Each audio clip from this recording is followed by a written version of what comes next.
Kawasaki for the dirt bike ride that Eddie Lawson had sort of left behind as he went on to do road racing. How did he get on with the Kawasaki's? On the dirt bike, yeah. Well, Eddie had actually broken his hip racing road race out of Riverside, California, and so Kawasaki, the accessories division in the U.S., had decided that they wanted to sell their KX motor in the dirt track series. So they had asked Eddie, "Do you know anybody that can ride this bike?" And so Eddie and I, having a bit of a history together, recommended me. So when Kawasaki came to me, they said, "We'd like you to go to Chicago, Illinois for this dirt track, and here's some money for fuel, and here's some money for a hotel." And of course, I wasn't used to that. I was used to sleeping in the truck. So I felt a much different racer when I showed up at the racetrack. So. And they also sent you and paid for to go to a bloke called Keith Code, his racing school. What was that like, and what did you learn? Well, Keith Code has a school called the California Superbike School, and at that time, it was about 1979, 1980, when I had some luck, and I won some races for Kawasaki in this dirt track series. So they had asked me on the accessories division side again if I'd be interested in going to trying road racing. And I had only ever seen road racing from afar, like in magazines, and seeing Daytona and looking at the Triumphs, and I think it was like Ron Pierce and guys like that were racing then. But so I never even knew what that experience would be like. So when I went out there to Riverside Raceway, Keith Code had a school that had Kawasaki's, and I promptly went out there and like the first 15 laps broke the lap record, not knowing anything what I was doing. I bet you were sliding that thing all over the place like a dirt bike, eh? It was everywhere but where it should have been going. You were then recommended Kawasaki's Dave Dewey sent Kawasaki boss Gary Mathers, is it Mathers? Gary Mathers. Right, sent him a letter saying that you was the man and he needed to put you on some proper racing machinery. Wow, I know, that was really my first big break. I was sitting at home in California and I got a phone call from Gary Mathers asking me if I'd be willing to come to New Hampshire, and they called me on a Monday. But the first practice session in New Hampshire, about 3,100 miles from my home, was Thursday morning. And they said, if you can be there, we'll let you ride this 250 class, this 250 Kawasaki in the novice class they had back then. That was the works sort of tandem thing, wasn't it? Exactly. So I had never ridden a 250. I'd never even seen a professional road race in my life. So I found somebody in the neighborhood to help me drive. We drove 24 hours, a bit more than that to get there. And I only had dirt track leathers and boots in the race. We raced in the rain, and I won the race by 20 seconds. And the next day, Gary Mathers put this contract in front of me and offered me a full factory ride for the following year.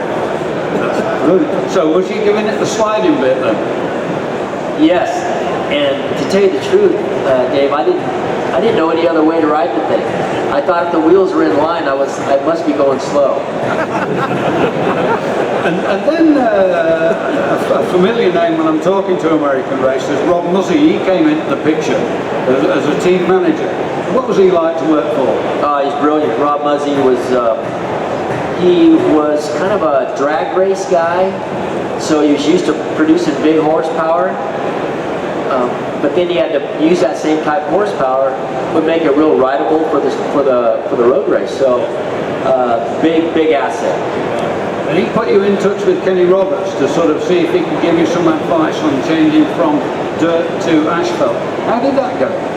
Well, riding, it was quite, my progression to superbikes was rapid, from 550 GP, Keith Code bikes, to that 250 opportunity, to riding full-on 1025cc Kawasaki's against Eddie Lawson and Mike Baldwin and Wes Cooley and those guys. So when we started, I wasn't having the success that we had hoped for. Struggling a little bit with the big bike. And so one of the mechanics was a really good friend. One of my mechanics was a good friend of Kenny Roberts. So he asked Kenny to call me and just have a chat. So when Kenny Roberts called, he was on the line. I thought it was a joke to begin with. But anyways, I could tell by the way he was asking questions that it was honestly him. And he asked me where my next race was, and I said, well, it's at Loud, New Hampshire. And he goes, well, all the problems you're having right now, don't change a thing at that racetrack. And so I didn't change a thing, and I ended up passing Eddie Lawson for the win.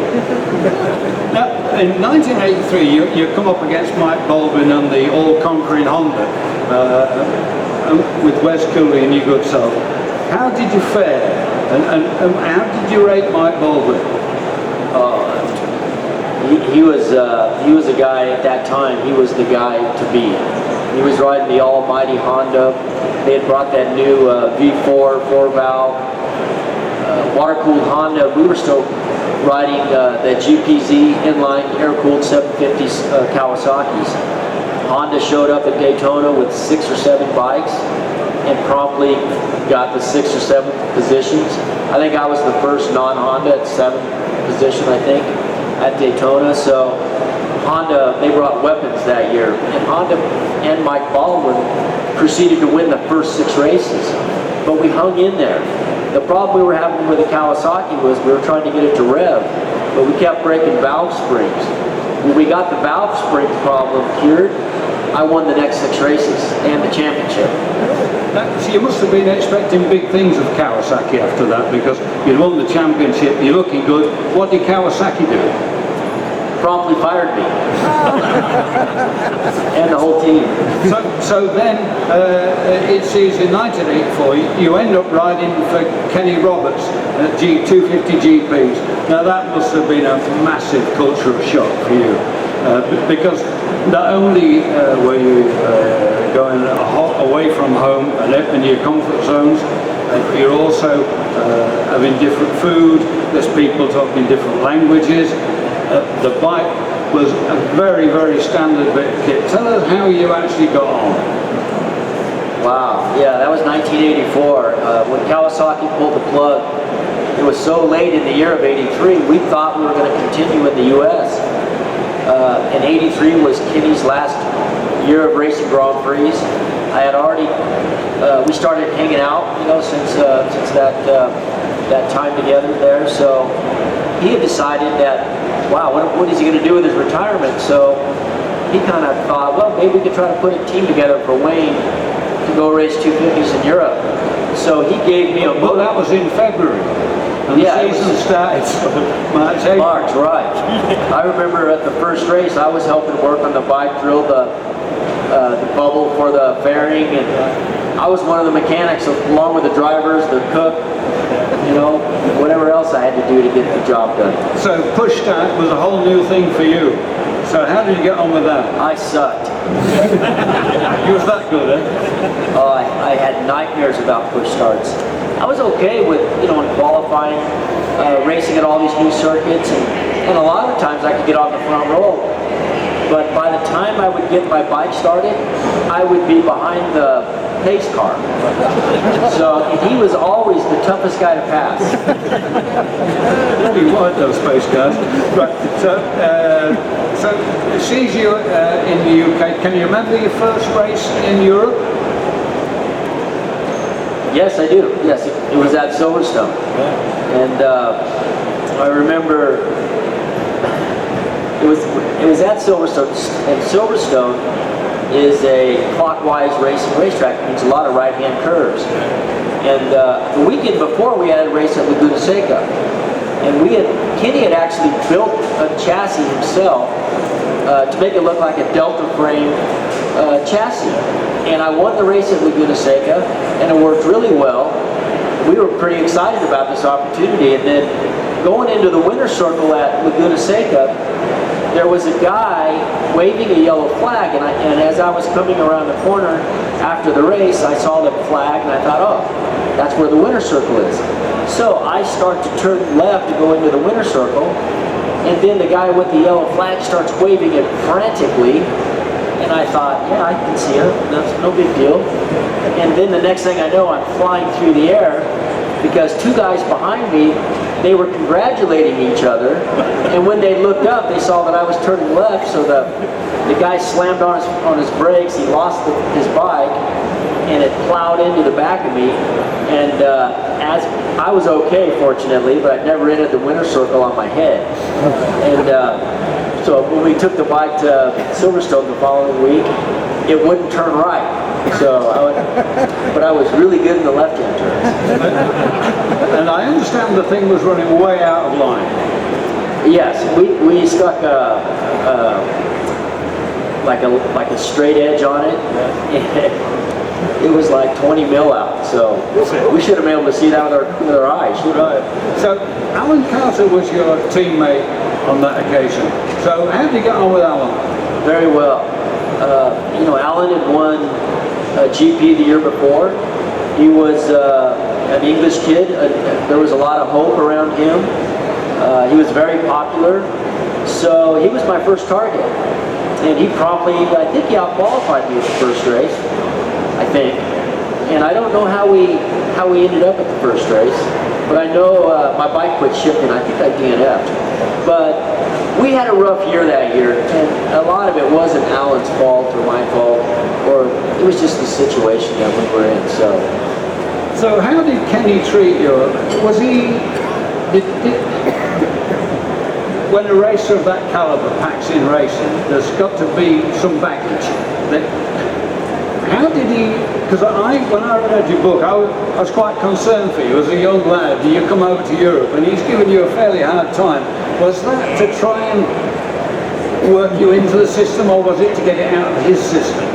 Well, I think it was a little of both. You know, he'd been racing at that level for quite a long time, and then he knew racing Spencer that he wasn't prepared to maybe take the risk Spencer's was. So, and I really respected Kenny to actually say, you know what, I'm not going to do this anymore. And he walked away from the sport. I mean, that's incredible to know when to stop.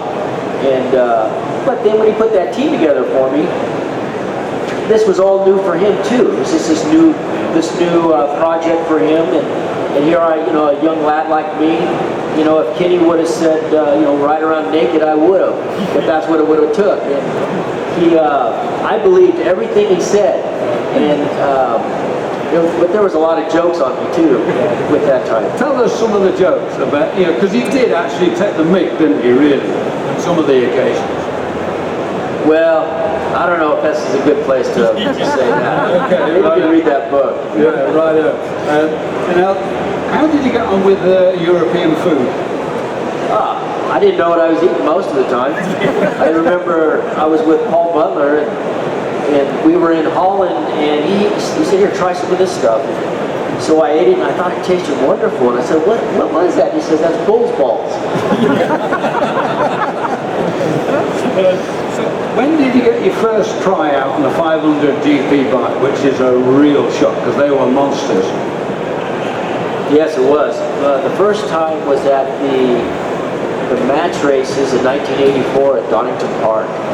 And I rode an ex-Jimmy Felice 500. And so, did you have to push start the thing or not? Well, I remember by that time of the season, I was homesick. And Kenny would not let me go home. So I remember when I had left, well, anyways, I'll tell that into the story, but in this, when I was riding Jimmy's bike, Jimmy's like a little bit shorter than I am sitting, him standing.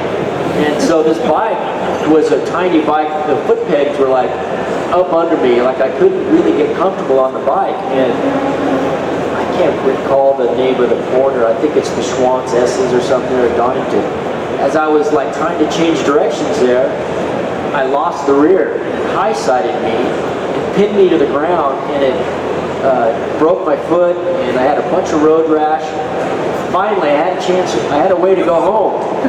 So I hadn't been home for months, and when I came home, my mother and father was there to pick me up at the airport, and my mother looked at me, and she was like, doesn't he feed you over there? I'd lost about 20 kilos, I think. Now, was that the year that you rented one of Kenny's old motorhomes? Yes. Tell us about that, because it was quite something, this motorhome, and it had hidden things all over the place. And just tell us a bit about that, and the toilet as well. Yeah, the motorhome was. It ran about as good as my bike, I think, but there was, I'd be putting stuff away in a cupboard. One time I found about 500,000 lira in a stash box up in a corner that Kenny forgot that he had. But I think the worst part about that was when the toilet in the motorhome would get half full, it'd start leaking. And back in the paddock, back in the GPs back then, you parked wherever you showed up. And I remember this one time, it was in Spa, and there was this Italian team, and the Italians are always great to park next to. And so they were having their coffee and wine and vino and pasta and stuff. And I noticed that there was this puddle running right underneath their table. And there was flies buzzing around and stuff. And they go, hey, Rainey, there's something leaking out of your motorhome. I never told them what it was. So what about cooking? Did you have to cook for yourself and clean for yourself, wash for yourself? How did you have any help at all from a personal point of view? Yeah, I did. Actually, well, in the beginning I was making a pretty good mess of all that, but actually I was hanging out with Kel Carruthers quite a lot, and his wife, Jan Carruthers, she was my mother in Europe. She saved me a bunch. And Kenny was a bit special as well. Tell us a little bit about Mr. Carruthers, because I think he was a bit special and knew how to work on bikes. Oh, this guy's brilliant. Kenny's championships, Eddie's championships. He had some stuff to do with mine. So I think a very well respected man, even to this day. Very special. One of probably the best crew chiefs in the history of the sport. Now in 1985. You went back to the States. Now that seems like a retrograde step. You stayed there on a 3-year basis, back to the dirt tracks that you know and felt very comfortable with. Was that something you planned, or just wasn't the rides in the GPs that you could get at that time? Yeah, after '84, I think I finished 8th or 9th in the championship, which wasn't bad. And you was on the rostrum and all that sort of jazz, so it was a good first season. Yeah, the thing that screwed me most of the time was my starts, no doubt. But nobody picked you up though, did they? No, it wasn't. I didn't have any really great opportunities, to be honest with you. I wasn't really ready to go back. I knew after experiencing all that I wasn't ready yet, and I knew that I was going to have to prepare much different, because basically I was a California kid playing. And when I went to Europe, I saw you can't play over there. So I decided to start preparing for my future. And so I started again from the bottom, and I was able to race for Bob McLean. We had a 250 and a 500, so I started chipping away back, trying to get my confidence back, trying to figure out what it was going to take to catch the eye of the factories, and it worked out. And you came against Bubba Shogun. I have a real struggle saying that. I understand he became a real good mate of yours. Yeah, Bubba Shogun he was a kid from Texas, and he's a 3-time national dirt track champion in the States. And he raced for Honda, and he ended up being the best man at my wedding, and me and his, and we're still best chumps now. So the teammate thing, it's not really developed at this stage where you're going to have got to beat the teammate, and then suddenly these 3 years you seem to have changed your attitude towards your teammates because you're not learning from them anymore. You've reached an equal point. In fact, you're slightly ahead. So did that change your attitude towards teammates? Yeah, I think it started some when I was racing against Alan Carter. I knew that if the team and the results of the team are bad, well, if they are indeed like that, the only thing you can do is make sure you're the first guy on the team. Because if it's bad, well, but if you're the second place guy on the team, they're always going to look at the guy that's ahead of you. So I saw that, and I used that as a weapon that I could expose on myself to use against future teammates, because I knew that no matter where you finished, if you finished bad in the race or if you finished third, but you were the first guy on the team, you had a much better position for negotiating with potential teams, and I used it. All right. So your first, tell us about Daytona and how you felt about Daytona. Well, yeah, Daytona was, I don't know if anybody's ever seen Daytona, but it's very scary when you look at it. The banks are so steep. I think the cars have to be going like 75 miles an hour just to stay up on the bank. But I remember the first time I went around that bank, I had to come in and change my shorts type thing. It was pretty scary. So you're back in the States, and you're gradually winding up. You're gaining experience all the time. When was your next chance to come back to Europe? Well, let's see. In '86, I ended up signing for Honda US. Fred Merkel was my teammate. He had won the US championship. We didn't really see eye to eye too well, and there was 11 races that year, and that's where I guess that's where Schwantz and I met. Yeah. And in '86, I actually ended up winning 9 of the 11 races, but I still lost the championship to Merkel. But those 9 wins is what made the decision for Honda to keep me and let Fred go for the following year. And I don't think Fred's ever gotten over that.